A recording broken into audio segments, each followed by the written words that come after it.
Inter model station की अगर detail में आपको बताऊं तो मतलब आप ये कह सकते हैं कि ये एक विंडो ऐसी बनेगी कि ये कटरा की जो सीरत और सूरत दोनों बदलने वाली हैं, इसका किसी को अंदाज़ा ही नहीं है कि सेंट्रल गवर्नमेंट इसको क्या करना चाहती है। हमारी कॉन्स्टिट्यूंसी का जो मतलब कि अगर मूलतः आप देखें तो 3 विभागों में ये बड़ी है।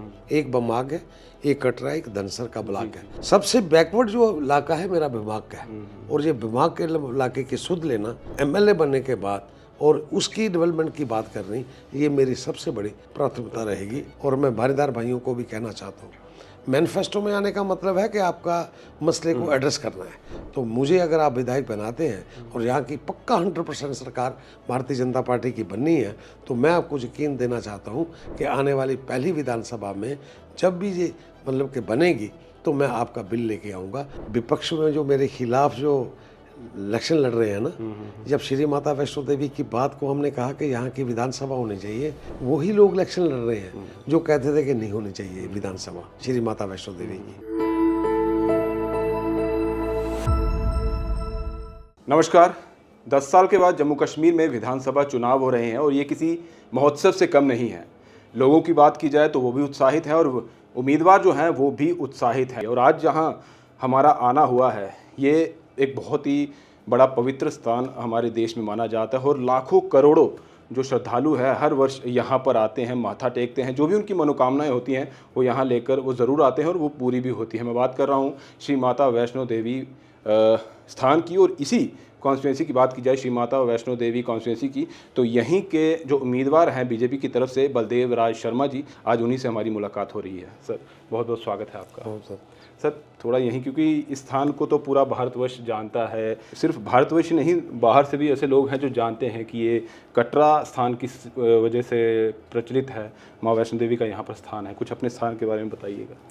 सबसे पहले तो बहुत बहुत धन्यवाद, आपने बहुत ठीक ये पूछा। ये श्री माता वैष्णो देवी जो कटरा स्थली है, जो वैष्णो देवी के पवित्र स्थान के नीचे की कहें तो वो है।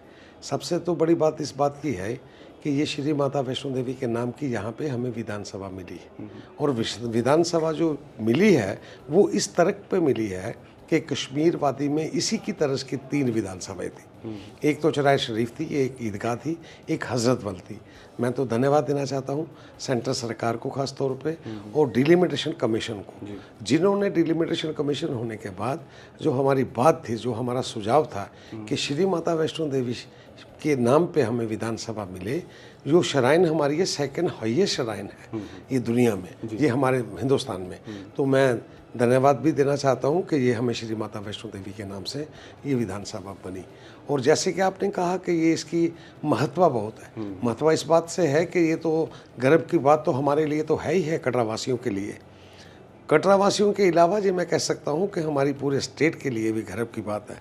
और अगर मैं इससे आगे भी कहूँ तो ये पूरे भारतवर्ष के लिए गर्व की बात है कि जो हमारी कुल देवी है वैष्णो देवी, हमें आस्था का जो हमारी प्रतीक है उसके नाम पे हमें विधानसभा मिली है। और उस विधानसभा को मिलने के लिए मैं अपने एसोसिएट्स मेंबर खास तौर पे डॉक्टर जितेंद्र जी को धन्यवाद देना चाहता हूँ कि वो एसोसिएट मेंबर होने के नाते डिलिमिटेशन कमीशन में उन्होंने हमारा केस को मतलब के रखा, और रखने के बाद पैरवाई की, और डिलिमिटेशन कमीशन ने हमें ये सीट दे के बहुत बहुत हमें नवाजा, और हम बहुत ही थैंकफुल हैं डिलिमिटेशन कमीशन के इसके लिए। अब आगे की अगर बात कहें कि यहाँ के चुनाव की बात क्या है, ये है क्या है, इस चुनाव में सबसे अगर बड़ा मुद्दा रहेगा तो वो सिर्फ इस बात का रहेगा कि 370 हटी। दूसरा मुद्दा ये रहेगा कि 370 हटने के बाद यहाँ पे डिलिमिटेशन कमीशन आया, और डिलिमिटेशन कमीशन आने के बाद जहाँ पे 7 सीटें जो थी वो डिलिमिटेशन कमीशन ने दी। और जो हम कहते थे कि हमारे जम्मू के साथ भेदभाव की बात है, वो भेदभाव जो था वो घटा, जिसमें से 6 सीटें जी थी वो हमें जम्मू प्रोविंस को मिली, और 1 सीट कश्मीर को मिली, और हमारे डिस्ट्रिक्ट को श्री माता वैष्णो देवी की सीट मिली। इस सीट मिलने के बाद मैं आपको कह सकता हूँ कि किस किस्म की यहाँ पे खुशी है। और आने वाले वक्त में जो वोट पड़ेंगे वो इस बात को भी पड़ेंगे कि हमारी पहली विधानसभा श्री माता वैष्णो देवी के नाम से बनी, और श्री माता वैष्णो देवी के नाम पे पहली बार यहाँ के जो नागरिक हैं, यहाँ के जो वोटर हैं वो वोट करेंगे। और मैं जो उम्मीद जहाँ से रख रहा हूँ, एक भारी संख्या से मतलब कि यहाँ पे लीड होगी, और ये भारतीय जनता पार्टी की झोली में ये सीट जाएगी, ये मेरा मानना है। 10 साल के बाद चुनाव, किस तरह की तैयारी है? क्योंकि लगातार आप लोगों में भी जा रहे हैं, कुछ फीडबैक की भी जो है लोगों की तरफ से आपको आ रहा होगा, आपके लोग लगातार लोगों में होंगे, तो किस तरह की तैयारी देख रहे हैं? तैयारी बिल्कुल भारतीय जनता पार्टी मतलब के पूरा साल, सारों महीने 24/7 मतलब तैयार रहती है। ऑर्गेनाइजेशन के एंगल से हमने ये मतलब कि वर्ल्ड की सबसे बड़ी पार्टी है। और अगर मैं कहूँ ऑर्गेनाइजेशन तरीके पे, जिस तरीके से आपने अब यहाँ पे हमारा संगठन है, तो वो संगठन का कहीं भी कोई किसी से भी कोई कहें तो अब हम कंपेयर नहीं कर सकते। और हम तैयार ही थे। और तैयार के बाद ये अब जो इलेक्शन आई है, इलेक्शन कि पहले की जो प्रक्रिया है कि जिसमें यहाँ से शांति का माहौल बने, शांति के माहौल के साथ साथ जहाँ पे ये बेसिकली जो JNK की जो तस्वीर और रोज़गार है वो पर्यटकों पे है, सारा का सारा पिलग्रिम्स पे है। और मैं कह सकता हूँ आपको कि 50 साल का रिकॉर्ड पिछले साल टूटा है। 2,31,00,000 लोगों ने वहाँ पे कश्मीर के टूरिस्ट बन के आए हैं। और 1 करोड़ का आंकड़ा जो है वो श्री माता वैष्णो देवी के श्रद्धालुओं ने इसको पार किया है। अगर अपने आप में देखा जाए तो वो एक बहुत बड़ी उपलब्धि है। इससे सबसे बड़ी बात यह है कि सबको रोज़गार मिला है। रोज़गार मिलने के बाद कश्मीर वैली में रिक्शे वाला हो, टेम्पो वाला हो, मतलब के बोट वाला हो, और इसी से आगे होटल वाला हो, गाड़ी वाला हो, सबको वो एक रोज़गार मिला है। और सबसे बड़ी अगर बात कहूँ मैं तो वो एक सुरक्षा की दृष्टि से जिस किस्म की सुरक्षा हमारी बढ़ी है और उग्रवाद का मतलब कि बिल्कुल खात्मा हुआ है। जो हमारे यहाँ हड़तालें होती थी उनका खात्मा हुआ है। और जो पत्थरबाजी खास तौर पे होती थी उसका नामो निशान ख़त्म हो गया है। और इससे भी आगे जो एक कैलेंडर छिपता था वहाँ पे कि 365 दिन में 200 का बंद होता था, जब से ये 370 का हटी है तब से जो सारी चीज़ें, ना तो वहाँ पत्थरबाजी हो रही है, ना वो उधर भाग को कोई वहाँ पे पनपने कोई दे रहा है, और साथ में ना उन लोगों का वो कैलेंडर सामने आ रहा है कि जो कहते थे कि बंद रहेगा। ये सुरक्षा की दृष्टि से सबसे बड़ा काम जो हुआ है वो 370 हटने के बाद हुआ है। और ये उसी के नतीजे पे ये इलेक्शन है और उसी पे लोग वोट मांगेंगे और उसी पे वोटिंग होगी। आपकी कॉन्स्टिट्यूंसी की बात की जाए, ये छोटी कॉन्स्टिट्यूंसी नहीं है, बहुत बड़ी है। क्योंकि मैं यहाँ कल से यहाँ हूँ, तो आज मेरा कहीं जाना भी हुआ है। भूमाग एरिया में मैं गया हूँ, वहाँ पर कुछ गांव वाले थे, उनसे मैंने बातचीत करने की कोशिश की है। क्योंकि जब MLA बनने जा रहे होते हैं प्रत्याशी, तो लोगों का हमेशा ये एक शिकायत रहती है, यहाँ की नहीं है, पूरे भारतवर्ष की बात है कि तब तो लोग ये आते हैं जब वोट मांगना होता है, लेकिन जब वोट मिल जाता है, जीत गए हैं, ठीक है, उसके बाद जो उनका चेहरा है वो कई सालों तक दिखाई नहीं देता है। वो उस चीज़ की कहीं ना वो एक पीड़ा सी दर्द लोगों में रहता है। तो क्या अभी भी आपको लगता है कि इस तरह की यहाँ पर चीज़ें चल रही हैं? नहीं, बदलाव जो है वो आ चुका है? बिल्कुल बदलाव आ चुका है। और अगर ख़ास तौर पर मैं अपने लिए कहूँ तो मैं पहले जो इलेक्शन लड़ी थी वो 96 में लड़ी थी। मेरा ये इलेक्ट्रो पॉलिटिक्स का जो सफ़र है वो 28 साल का है। और 28 साल के सफ़र में ये जो विधानसभा है ख़ास तौर पे, ये हम साथियों ने एक टोली है जिसने कोशिश की थी कि हमने प्रयास किया था कि हमें श्री माता वैष्णो देवी की यहाँ पे विधानसभा बने माता के नाम पे। और मैं कह सकता हूँ आपको ये एक बहुत बड़ा मैसेज मेरे वोटर्स में ख़ास तौर पे है। और दूसरी रही बात के जुड़ाव की बात, तो मैं इतना जुड़ा हूँ लोगों के साथ कि वो जो लोगों की शंका है उसको कभी मतलब के होने नहीं दूंगा। और रही डेवलपमेंट की बात, तो डेवलपमेंट के रास्ते इस किस्म के खुले हैं 370 हटने के बाद। मैं अगर आपको बताऊं डायरेक्टली, अगर मैं बताऊं तो मुझे अपनी विधानसभा में क्या फ़ायदा उस बात का हुआ। सबसे तो पहले ये फ़ायदा हुआ कि डिलिमिटेशन का मिशन बना जी। दूसरा फ़ायदा ये हुआ कि श्री माता वैष्णो देवी के नाम से हमें विधानसभा मिली। तीसरा फ़ायदा ये हुआ कि ये हमारी 6 लेन हमें मिला सेंटर सरकार की तरफ से। वो 6 लेन का मतलब ये हुआ कि दिल्ली से जिस यात्री को 14 घंटे लगते थे, वो 6 लेन का जो काम चल रहा है 1 साल में जो पूरा हो जाएगा उसमें 6 घंटे मात्र लगेंगे। और 6 घंटे मात्र लगेंगे, 3 घंटे में दिल्ली से आदमी अमृतसर में होगा और अमृतसर से 3 घंटे में यहाँ पे होगा। ये एक बहुत बड़ी उपलब्धि आप कह सकते हैं वो है। दूसरा जो क्या है कि ये कटरा जो है ये एक टूरिस्ट हब है। यहाँ पे मोस्टली इंडस्ट्री है। इंडस्ट्री भी जो है वो होटलियर्स की है।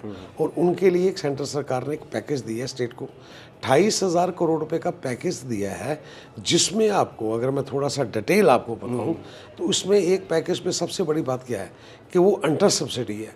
इंटरेस्ट सब्सिडी कितनी है? 6% की पहले 7 साल की इंटरेस्ट सब्सिडी है। मानो आपको अगर लोन मिलता है 8% पे, तो आपको 2% पे पैसे मिलेंगे। एक उसमें मतलब के सब्सिडी में सब्सिडी का एक चैप्टर है जिसमें 7.5 करोड़ रुपए की कैप है। एक बी सेक्टर में 5 करोड़ रुपए की कैप है, और उसके अलावा एक पैकेज जीएसटी का है। मोटे तौर पे माने तो वो जीएसटी जो है, नए इंटरप्रेन्योर को 10 साल के लिए जीएसटी नहीं देना पड़ेगा। ये एक बहुत बड़ा, आप ये कह सकते हैं कि कोई आदमी अगर मेरे क्षेत्र में कैटेगरीज उन्होंने की है, ए कैटेगरी, बी कैटेगरी, कोई आदमी अगर hotel, guest house, paying guest house, मतलब वेलनेस सेंटर, वो एक कैटेगरी में 10 चीज़ें हैं जो आप कर सकते हैं, और उसमें अगर आप करते हैं तो मैं कहूँगा कि वो बिल्कुल, आप ये कहते हैं कि इंटरेस्ट फ्री, जीएसटी फ्री, और इस किस्म का वो पैकेज है कि जिससे लोगों को रोज़गार मिलेगा और उनकी इंडस्ट्री बनेगी। और उससे भी आगे अगर मैं कटरा की डेवलपमेंट की बात करूं, तो कटरा की डेवलपमेंट में भारत सरकार ने, टूरिज्म डिपार्टमेंट ने एक यहाँ पे हमें पैकेज दिया था। 25 स्टेटों की 40 मतलब के टाउन्स को उन्होंने मतलब के आइडेंटिफाई किया था, जिसमें कटरा वैष्णो देवी को किया था। इसमें एक प्रसाद की स्कीम थ्रू आउट कंट्री जो थी वो इन्होंने लॉन्च की थी। थोड़ा सा कहीं कम्युनिकेशन गैप रहा, जहाँ यहाँ पे सरकार नहीं थी, तो हम वो पहला 50 करोड़ भी खर्च नहीं कर सके। और जो बाकी जगह हैं, काशी विश्वनाथ में प्रसाद स्कीम में आज की डेट में 1500 करोड़ रुपए लग चुका है। 1500 करोड़। इसी तरीके से बाकी जगहों पे बहुत पैसे लगे हैं, वो अवेल नहीं हम कर सके। और इससे भी बड़ी बात मैं कहूँ तो हमें यहाँ पे आईएमएस मिला है, इंटर मॉडल स्टेशन कटरे का, जिसके टेंडर फ्लोट हो चुके हैं। ये अगर मतलब इलेक्शन नहीं होती तो उसका टेंडर मतलब हो चुके होते हैं। और ये जो बन रहा है inter model station, IMS inter model station, इसकी डीपीआर 930 करोड़ रुपए की है। और ये डीपीआर जो इंटर मॉडल स्टेशन है, ये भारतवर्ष में तीसरा है। पहला इंटर मॉडल स्टेशन जो है, नरेंद्र भाई मोदी जो हमारे यशस्वी प्रधानमंत्री हैं, उनकी पार्लियामेंट की कंस्टिट्यूंसीज में है, काशी विश्वनाथ में। दूसरा जो इंटर मॉडल स्टेशन बन रहा है, वो बन रहा है गडकरी जी, माननीय श्री गडकरी जी, नितिन गडकरी जी कंस्टिट्यूंसी नागपुर में। और जो तीसरा बन रहा है वो आज की डेट में बन रहा है कटरा, जो कि कंस्टिट्यूंसी है हमारे पहले डॉक्टर जितेंद्र सिंह जी की थी, अब जुगल किशोर शर्मा की है। और ये इंटर मॉडल स्टेशन की अगर डिटेल में आपको बताऊं तो मतलब आप ये कह सकते हैं कि ये एक विंडो ऐसी बनेगी कि ये कटरा की जो सीरत और सूरत दोनों बदलने वाली हैं, इसका किसी को अंदाज़ा ही नहीं है कि सेंट्रल गवर्नमेंट इसको क्या करना चाहती है। इससे एक और मैं बात करूं, जो कि आज की कटरा की डेवलपमेंट का एक चैप्टर है। मैंने सेंट्रल गवर्नमेंट को, खास तौर पे आपने डॉक्टर जितेंद्र सिंह जी को, पीएमओ जो हैं, उनको मैंने एक बार रिक्वेस्ट डाली थी, जिसमें ये कहा था कि मेरा जो टूरिस्ट है, जो यात्री है, वो जो एयरपोर्ट पे आता है जम्मू में, उसकी भागीदारी 70% की है। तो अगर वो 70% की वहाँ पे भागीदारी है तो वो एयरपोर्ट कटरा होना चाहिए। और मैं आज खुशी हो रही है मुझे ये बता के कि जब उन्होंने वो सर्वे कराया तो उसमें 72% की भागीदारी माता वैष्णो देवी के श्रद्धालुओं की निकली, और वो उस चीज़ ने उनको विवश किया। आज गवर्नमेंट यहाँ पे 2500 कनाल ज़मीन को तलाश कर रही है और रैकिंग हो रही है, जिसके लिए कि आने वाले दिन में यहाँ पे एक इंटरनेशनल लेवल का, यहाँ पे मतलब नेशनल लेवल का खास तौर पे यहाँ पे वो हमें एयरपोर्ट मिलेगा और यात्री को सुविधा मिलेगी। उसी के साथ मैं अगर आपसे बात करूँ, माता वैष्णो देवी श्राइन बोर्ड की वजह से ये सारी चीज़ें यहाँ पे हुई हैं। और माता वैष्णो देवी श्राइन बोर्ड का एक बहुत अहम रोल है कि कटरा की तरक्की के लिए। एक मिथाइल पार्क जो माता वैष्णो देवी श्राइन बोर्ड सोच रहा है, मिथाइल पार्क जो सोच रहा है, जिसके लिए उन्होंने 3 साइट सोची हैं, 500 कनाल की ज़मीनें देखी हैं। आने वाले वक्त में डिज्नीलैंड से उनकी बात चल रही है। अगर वो मैच्योर हो जाता है, आप अंदाज़ा लगाएं कि उनकी पहली इन्वेस्टमेंट जो होगी 20,000 करोड़ की होगी, 20,000 करोड़ की होगी। वो मुझे लगता है कि वो शायद मैच्योर हो जाएगा, जिससे कटरा की डेवलपमेंट के रास्ते आगे ही खुले हैं सेंट्रल सरकार की तरफ से, वो खुलेंगे।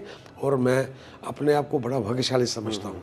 डॉक्टर जितेंद्र सिंह जी की कटरा के बारे में और इसकी डेवलपमेंट के बारे में जो पीएमओ में हैं, उनकी बड़ी तवज्जो थी। और उसी तरीके से जो जुगल किशोर जी हमारे नए मेंबर पार्लियामेंट बने हैं, वो भी इसी क्षेत्र के रहने वाले हैं, और उनका भी बड़ा ध्यान है इस बात पे कि ये यात्रा बढ़े, यात्रा को सुविधा मिले, यात्रा का फ्लो बढ़े। और आने वाले वक्त में ये यात्रा बढ़ने का मतलब है कि श्री माता वैष्णो देवी विधानसभा के लोगों की किस्मत का बदलना है। और मैं आपको बताऊँ अगर, तो मेरी श्री माता वैष्णो देवी विधानसभा, जिसका मैं यहाँ पे मतलब कैंडिडेट हूँ, ये रोजगार का एक बहुत बड़ा केंद्र है। जी, ये मेरी जो आप बिमाग पे होके आए 70% 70% लोग जो बिमाग के हैं वो उनका सारे का सारा काम कटरा में है। चाहे वो होटल किराए पे लेके करते हैं, चाहे वो गेस्ट हाउस में काम करते हैं, चाहे वो फ्लोटिंग पॉपुलेशन के तौर में कटरा में 27 रोड पे वहाँ पे हमारे काम करते हैं, चाहे वो मतलब पालकी का काम करते हैं, चाहे वो घोड़े वाले का काम करते हैं। जो सर्विसेज लाइड है यात्रा के मतलब वो सारे के सारे लोग इसी से वाबस्तगीं हैं। और मैं अगर आपको एक डेवलपमेंट की बात अगर करूं, सबसे बड़ी डेवलपमेंट यहाँ रेल की है। जी, कटरा का जो स्टेशन अगर आप जाके आप देखेंगे वो मॉडल स्टेशन है।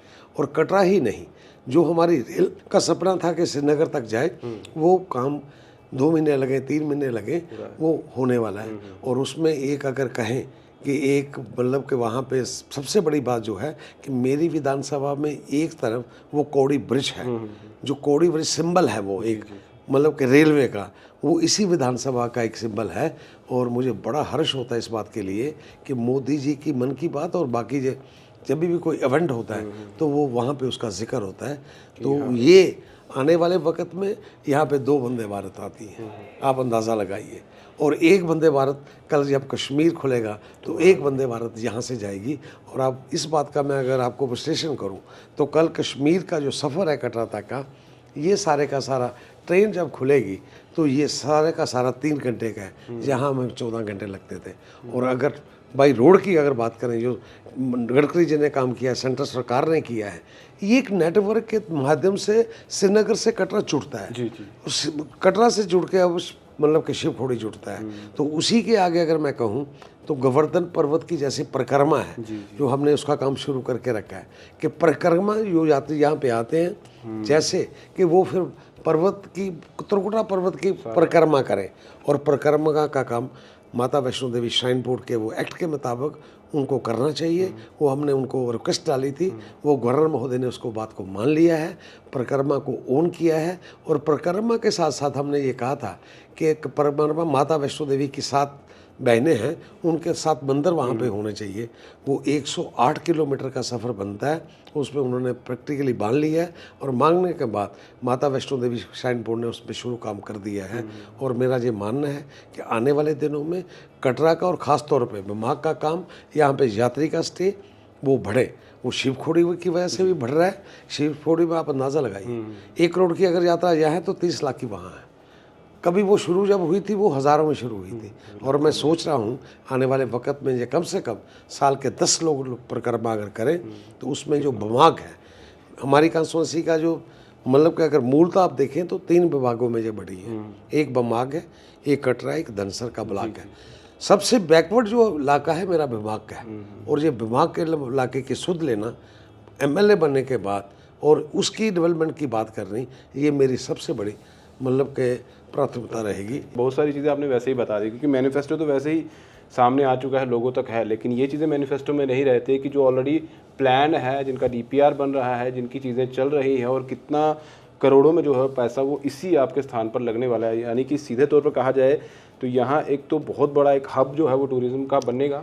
बीच में अगर एक बात मैनिफेस्टो की जब आई तो मैं एक आपके माध्यम से ये बात एक वहाँ तक पहुँचाना चाहता हूँ। मेरे मैनिफेस्टो में क्या हुआ कि 2014 में माननीय प्रधानमंत्री यहाँ पे रैली के लिए जब इलेक्शन में आए तो हमारी एक लॉन्ग पेंडिंग डिमांड थी बारीदारों की। उन्होंने वहाँ पे सभा में बोला कि हम बारीदारों के मसले को रिजॉल्व करेंगे। हमारी सरकार तो जरूर बनी, मगर सरकार बीच में टूट गई। हमने बिल लाया था, वो कहीं ना कहीं रिजॉल्व नहीं हो सका इशू। इस बार हमने कोशिश की है जब हुआ कि जब बारीदारों के मुद्दे को हल किया जाए, तो उसमें मैं धन्यवाद देना चाहता हूँ अपनी पार्टी को। उन्होंने उसमें मैनिफेस्टो में ये रिजॉल्व करने की बात जो है वो रखी है। और रखने के साथ उसमें कहा है कि इक्विटी की बात की है, उनकी हिस्सेदारी की बात की है। आपने मैनिफेस्टो देखा होगा, वो मुद्दा जो है वो इसी विधानसभा का है। और जो सारे के सारे बारीदार हैं उनके एक बहुत से नंबर जो हैं वो इसी में है। और मैं बारीदार भाइयों को भी कहना चाहता हूँ, मैनिफेस्टो में आने का मतलब है कि आपका मसले को एड्रेस करना है।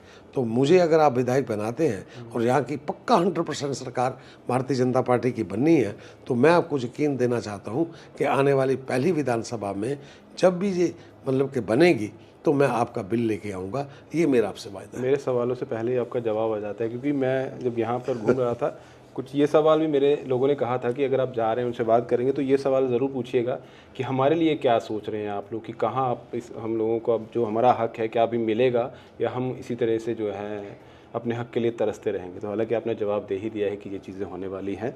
अभी अगर बात की जाए फोकस और विज़न, वो सारा आपने क्लियर कर दिया है, लेकिन बात यह है कि अपोजिशन भी है सामने। अपोजिशन अगर बात की जाए तो वो एक साथ होकर लड़ रही है, आप लोग अकेले हैं, मतलब बीजेपी अकेली है तो वो तो अलायंस में है। तो आपको लगता है किसी किस्म की यहाँ पर टक्कर है या फिर यहाँ कोई टक्कर नहीं है? मैं अगर बिल्कुल आपको स्पष्ट तौर पर कहूँ, आप मुझे जैसे देख भी रहे होंगे, यहाँ पे टक्कर का सवाल ही नहीं है। जो इस विधानसभा के वोटर है वो इस बात पे वोट डालेगा कि हमें विधानसभा मिले, पहली बार वो इस बात पे वोट डालेगा कि हमें श्री माता वैष्णो देवी के नाम से मिली, और वो इस बात पे वोट डालेगा कि जो कटरा के दरवाजे जो तरक्की के खुले हैं, इस बात पे वोट मान लेगा।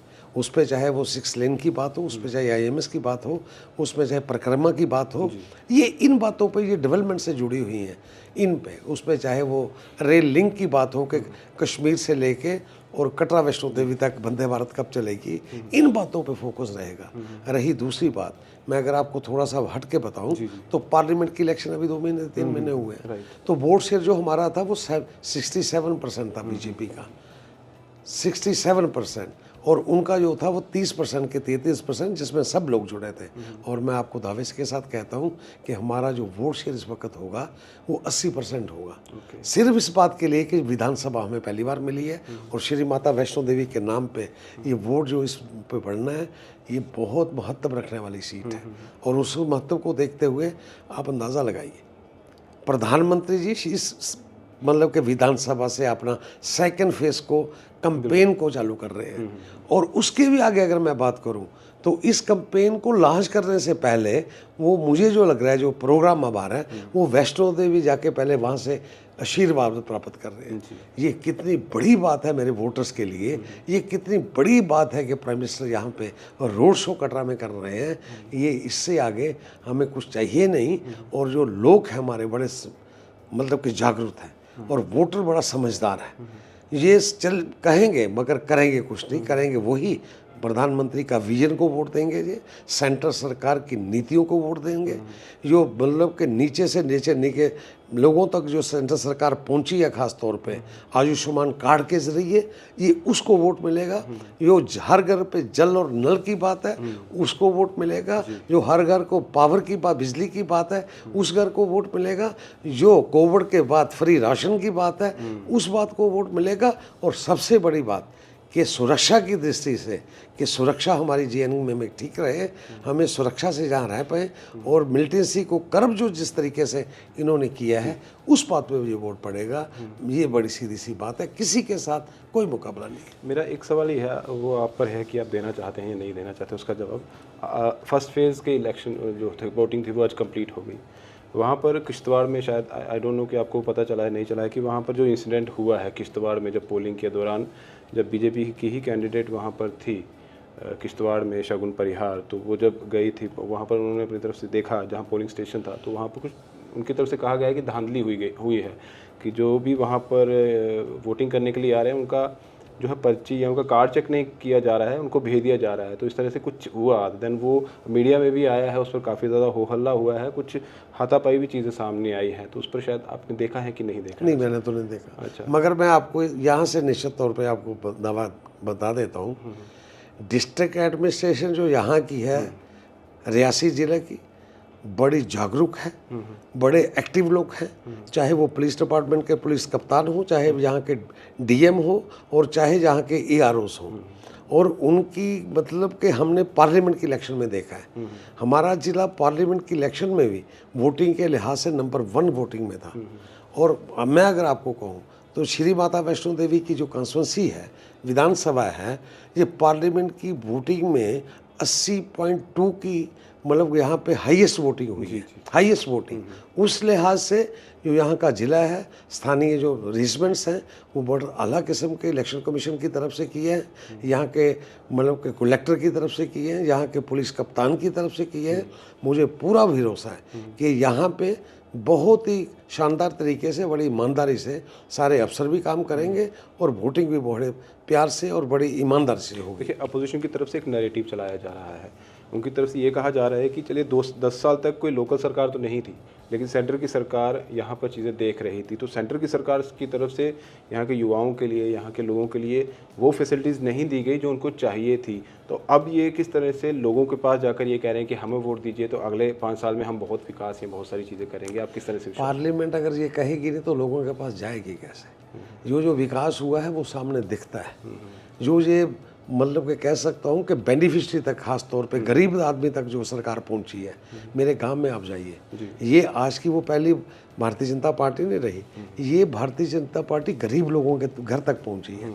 जिसका चूल्हा नहीं चलता था उसको सिलेंडर इसने दिया है, जिसके घर बिजली नहीं थी उसके घर पे बिजली इसने दी है, यहाँ पे स्वच्छ नल नहीं था वहाँ पे नल इन्होंने दिया है, यहाँ पे राशन नहीं था वहाँ पे राशन दिया है। और आप अंदाज़ा नहीं लगा सकते, मकानों की बात मैं अगर करूँ तो कोई ऐसा गरीब आदमी है बिना भेदभाव के, मेरी ऐसी एक पंचायत है जहाँ पे 450 पंचायत में मकान मिले हैं लोगों को घर रखने के लिए। ये डेवलपमेंट के ऊपर बोल है और ख़ास तौर पे गरीब तक जो सरकार पहुँची है उसका तक बोल है। रही रोज़गार की बात, रोज़गार की मैं अगर बात करूँ तो आप देखिए इकानमी के हिसाब से हिंदुस्तान की पोजीशन कहाँ पे पहुँच गई है, वो रोज़गार की वजह से पहुँची है, डेवलपमेंट की वजह से पहुँची है। अगर मैं कटरा की अपनी विधानसभा की बात करूँ, मेरा कैपिटल रेशो जो है यहाँ पे मैं कह सकता हूँ कि हिंदुस्तान के मुकाबले में होगा। और यहाँ की जो तरक्की और यहाँ की यात्रा के मद्देनज़र जो जितना भी जो रोज़गार है वो बहुत बढ़िया है। अपोजिशन को कहना है तो कहें, जिसको काम करना है तो उसके लिए यहाँ पे कामों का भरमार है। तो आपकी तरफ से कोई मैसेज आपके लोगों के लिए जो आप देना चाहते हो, क्योंकि अब तो समय बहुत कम है, काम बहुत ज़्यादा है, लोगों तक पहुँचना है, तो क्या आपका मैसेज? मैसेज तो बड़ा साफ है। मैसेज ये है कि 25 को हमारी सेकंड फेज़ की यहाँ पे इलेक्शन होनी है। मेरी ये वोटर्स से ख़ास तौर पे और महिलाओं से ख़ास तौर पे ये अपील रहेगी कि वो मैक्सिमम वोटिंग वहाँ पे करें, और मैक्सिमम वोटिंग होगी तो मुझे निश्चित तौर पे पता है कि वो वोटिंग कहाँ हो रही है। ज़्यादा से ज़्यादा वोट करें और भारतीय जनता पार्टी के फेवर में करें और कमल के फूल के निशान पे करें। और कुदरती माँ भगवती ने कमल के लोटस को नंबर 1 पे रखा है और उसी पे मोहर लगा के, मतलब कि मोदी जी के हाथ का पक्का करने का मतलब है बलदेव शर्मा के भी हाथ पक्के हो गए। और एक इसके साथ साथ ही जो यहाँ पे बड़ी ज़रूरी बात है कि ये हमारी इस बार सरकार बनने वाली है और जम्मू की तरफ से चीफ मिनिस्टर हमारा बढ़ेगा, उसके लिए ये वोट होने हैं, यही मेरी अपील है।